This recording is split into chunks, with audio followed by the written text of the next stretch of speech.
3 हफ्ते से ज्यादा का समय हो गया है और अभी तक सभी लोगों की गिरफ्तारी नहीं हुई।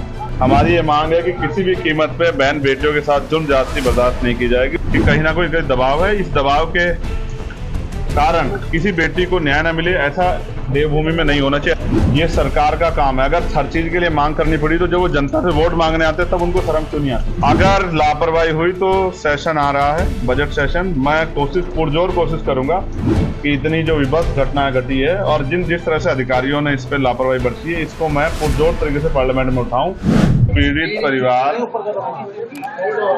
3 हफ्ते से ज्यादा का समय हो गया है और अभी तक सभी लोगों की गिरफ्तारी नहीं हुई। मेरी पीड़ित परिवार से बात हुई, उनकी एक ही मांग है कि इस पूरी घटना को अंजाम देने वाले जो मुख्य लोग हैं, जिन्होंने इसका संरक्षण किया, जिनकी जानकारी में सब हुआ, जिन्होंने आरोपियों को बल दिया इतनी बड़ी घटना को अंजाम देने का, उनकी गिरफ्तारी होनी चाहिए और उन पर सख्त से सख्त कार्रवाई होनी चाहिए। परिवार और कुछ नहीं चाहता, सिर्फ न्याय चाहता है और मैं ये चाहता हूँ और हमारे पूरे क्षेत्र की इसकी, क्योंकि मैं यहाँ पैदा हुआ हूँ, ये मेरा घर भी है हरिद्वार।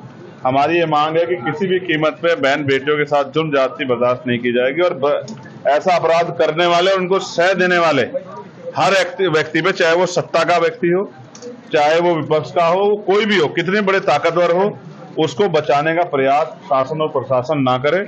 मैं समझता हूं जिस तरह की चीजें मुझे बताई गई है, मैं किसी निर्दोष को सजा के पक्ष में नहीं हूं, लेकिन दोषियों को बचाने के लिए अगर नेता, सत्ता में बैठे नेता अगर अपना योगदान देंगे तो उनको ये नहीं भूलना चाहिए कि परिवार उनके भी हैं, बच्चियां उनके घरों में भी है। जिसका जाता है उसे तकलीफ होती है। ये बहुत घटना जो है ये डरावनी घटना है और उत्तराखंड पुलिस के इकबाल पे बहुत बड़ा सवाल है। यहाँ के एसएसपी, मैं उनसे पहले से परिचित हूँ, जब हम यहाँ काम करते थे तो वो यहाँ के एसपी सिटी थे देहात, और अब वो यहाँ एसएसपी बन के जिले को चला रहे हैं। मुझे उनके ऊपर भरोसा है कि उनके नेतृत्व में कठोर कार्रवाई होगी और कोई दोषी नहीं बचेगा। अभी मेरी उनसे बात हुई है, उन्होंने एक बिटिया जो इस घटना में जिनको इन्वॉल्व किया गया है, जिन पर शक है, जिनका इस पूरी घटना जोड़ा गया है, उनके लिए कहा है कि वो बिटिया है, हम चाहते हैं इसमें जांच है। मैं उस पर सहमत हूँ। मैं नहीं चाहता किसी बच्चे के साथ कोई इस तरह का वो घटना हो, उसकी पूर्ण जांच हो जाए। लेकिन मुख्यमंत्री जी का 2 दिन पहले का बयान है, SC/ST एक्ट में जितने भी मुकदमे हैं और जितने भी उसमें आरोपी, पहले तत्कालिक उनकी गिरफ्तारी होनी चाहिए। जिस तरह से वो ताकतवर लोग बाहर रह के इस परिवार को डराने काम कर रहे हैं और बच्चियों में और पूरे दलित समाज में क्षेत्र के डर का माहौल है, जिस तरह से वो जो है इनको प्रलोभन और न्याय को प्रभावित करने का काम कर रहे हैं, ये सब अगर उत्तराखंड पुलिस की नाक के नीचे हो रहा है तो ये बड़ा सवाल खड़ा कर रहा है। कहीं ना कहीं संरक्षण सत्ता का अपराधियों को है। मैं मुख्यमंत्री से मांग करता हूं, मैं यहाँ के सीनियर अधिकारियों से मांग करता हूं कि अपनी जिम्मेदारी का निर्वहन करें। मुझे आशा थी कि उत्तराखंड के मुख्यमंत्री अभी यहाँ मंगलौर में चुनाव था, यहाँ आए थे, मुझे आशा थी कि वो यहाँ आके इस परिवार का दुख बांटेंगे। लेकिन जैसा मैंने कहा, जाति कभी नहीं जाती, क्योंकि ये बच्ची दलित समाज की है। शायद उनको इनके परिवार के पास आने का समय नहीं मिला। चुनाव में उनके लोग बहुत घूमे वोट मांगने के लिए, यही सच है और इसे हमारे लोगों को भी समझना चाहिए। जब तक वो अपने दलों से जुड़ के अपनी ताकत नहीं बनाएंगे तब तक ये जुल्म उन पे होते रहेंगे। मैं विश्वास दिलाता हूं कि इस घटना को हम प्रथम और आखिरी घटना समझ के इस पर मजबूत लड़ाई लड़ेंगे और आने वाले 3-4 दिन के बाद ही अगर कार्रवाई नहीं हुई तो एक बहुत बड़ा आंदोलन जिलाधिकारी कार्यालय पर होगा। उसके लिए हम लोग अपनी भूमिका अपनी लीडरशिप से बात करके बना दें। हम ये चाहते हैं, हम किसी भी तरह का कोई आंदोलन नहीं करेंगे अगर पुलिस अपनी कार्रवाई को जिम्मेदारी से करेगी, आरोपियों को बचाने काम नहीं करेगी। मैं यहाँ पिछले आधे घंटे से बैठा हूँ और अधिकारी यहाँ नहीं आ पा रहे हैं। इसका मतलब कहीं ना कहीं उनको पता है कि जब सवाल जवाब पूछे जाएंगे तो वो जवाब नहीं दे पाएंगे। जिन अधिकारियों की जिम्मेदारी वो यहाँ से गायब क्यों है?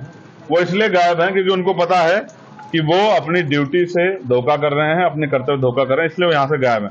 इसलिए ये सवाल भी मैं छोड़ता हूँ कि वो ऐसे अधिकारियों को क्या कुर्सी पे बने रहने का अधिकार है, जिन अधिकारियों के नेतृत्व में इतनी बड़ी बड़ी घटनाएं हो रही हैं, जिस SHO, जिस CO के नेतृत्व में इतनी बड़ी बड़ी घटनाएं हो रही है और आरोपी खुलेआम घूम रहे हैं, उसको कैसे चार्ज दिया गया ऐसे लोगों को?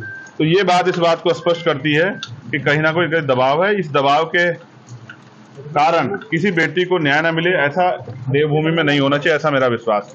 मुझे उम्मीद है मुख्यमंत्री भी इस घटना का संज्ञान लेंगे और जो आरोपी फरार है पुलिस उनको जल्दी गिरफ्तार भी करेगी, ऐसा मेरा विश्वास। की आर्थिक मदद की ये सरकार का काम है। अगर हर चीज के लिए मांग करनी पड़ी तो जब वो जनता से वोट मांगने आते तब उनको शर्म क्यों नहीं आती? ये तो उनको खुद देखना चाहिए कि वो माँ के लिए किस तरह मजदूरी करके अपना पेट पाल रही है। सरकार की जो योजना है जिन पे अपनी पीठ थपथपाती है वो जमीन पे है भी या नहीं, इसका जवाब भी सरकार को देना चाहिए। संसद में बड़ी बेबाकी से आप अपनी बात रखते हैं क्या? वहाँ भी अगर लापरवाही हुई तो सेशन आ रहा है, बजट सेशन, मैं पुरजोर कोशिश करूंगा कि इतनी जो विभत्स घटनाएं घटी है और जिस तरह से अधिकारियों ने इस पर लापरवाही बरती है, इसको मैं पुरजोर तरीके से पार्लियामेंट में उठाऊं और इन अधिकारियों को वहीं पार्लियामेंट में ही अध्यक्ष जी से कह के बुलवा के इनसे सवाल जवाब हो, इनसे पूछा जाए कि ये आपको पर्याप्त तनख्वाह मिल रही है, पर्याप्त सुविधा हो रही है, फिर भी न्याय क्यों नहीं कर रहे हो, फिर भी आरोपियों का संरक्षण हो रहा है, फिर उसमें कार्रवाई क्यों नहीं कर रहे, इसका जवाब इनको देना पड़ेगा।